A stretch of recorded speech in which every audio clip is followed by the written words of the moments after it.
घोष अर्थात नाद अर्थात ध्वनि, यह संसार के सृजन का साक्षी है। महानाद ओम से ही सृष्टि का जन्म हुआ है। पाश्चात्य वैज्ञानिक भी इस सिद्धांत को स्वीकार करने लगे हैं। शांति काल में घोष का प्रयोग सहयोग, संस्कार एवं सहोदर जैसे भाव के निर्माण के लिए किया जाता है। युद्ध में घोष का प्रयोग अपने सैनिकों का मनोबल बढ़ाने व दुश्मनों को मानसिक रूप से परास्त करने के लिए किया जाता है। महाभारत युद्ध में अर्जुन ने देवदत्त व भगवान श्री कृष्ण ने पांचजन्य शंख का ऐसा उद्घोष किया कि पूरी कौरव सेना हृदय विदीर्ण हो गई। राष्ट्रीय स्वयंसेवक संघ के शारीरिक विभाग का महत्वपूर्ण अंग है घोष। संघ में घोष का महत्व ठीक उसी प्रकार से है जैसे वीर के माथे पर तिलक। संघ में घोष के अनेक ज्येष्ठ वादक स्वयंसेवकों द्वारा किए गए कष्ट साध्य प्रयोगों का एक लंबा व रोचक इतिहास है। राष्ट्रीय स्वयंसेवक संघ की स्थापना सन 1925 में परम पूजनीय डॉक्टर केशवराव बलिराम हेडगेवार द्वारा की गई। प्रारंभ से ही संघ के स्वयंसेवक खेल खेलने, परेड करने व देशभक्ति गीतों का अभ्यास करते थे। हिंदू समाज के संगठन जैसे उदात्त लक्ष्य को लेकर डॉक्टर साहब ने संघ की शाखा प्रारंभ की।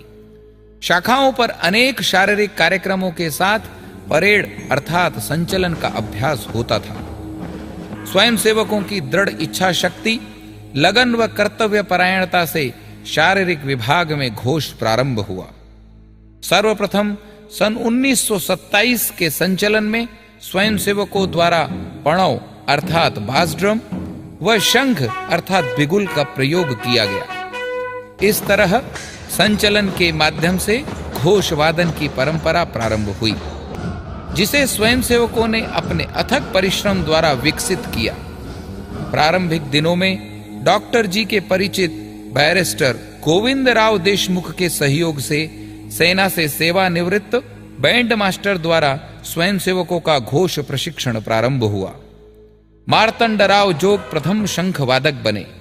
पुणे के ज्येष्ठ स्वयंसेवक हरि विनायक दात्ये ने वंशी का वादन कर प्रथम रचना गणेश का निर्माण किया और कर्नाटक के एक स्वयंसेवक ने शंख में चेतक रचना का निर्माण किया।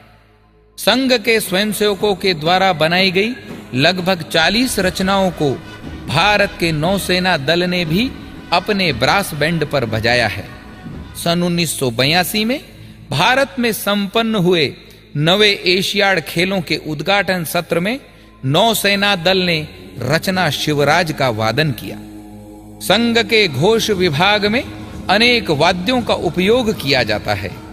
सभी वाद्यों की पृथक पृथक रचनाएं बजाकर स्वयंसेवक कर्णप्रिय संगीत का निर्माण करते हैं। वाद्यों की सूची में पणव अर्थात वास ड्रम, आनक अर्थात साइड ड्रम, शंख अर्थात बिगुल, तूर्य अर्थात ट्रम्पेट, गोमुख अर्थात इफोनियम,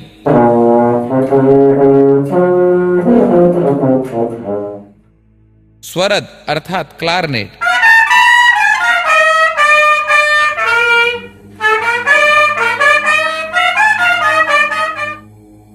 व नागांक अर्थात सैक्सोफोन का उपयोग किया जाता है।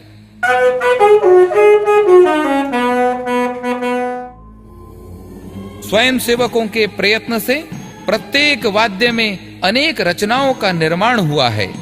आज देश में 60,000 से अधिक वादक स्वयंसेवक होंगे।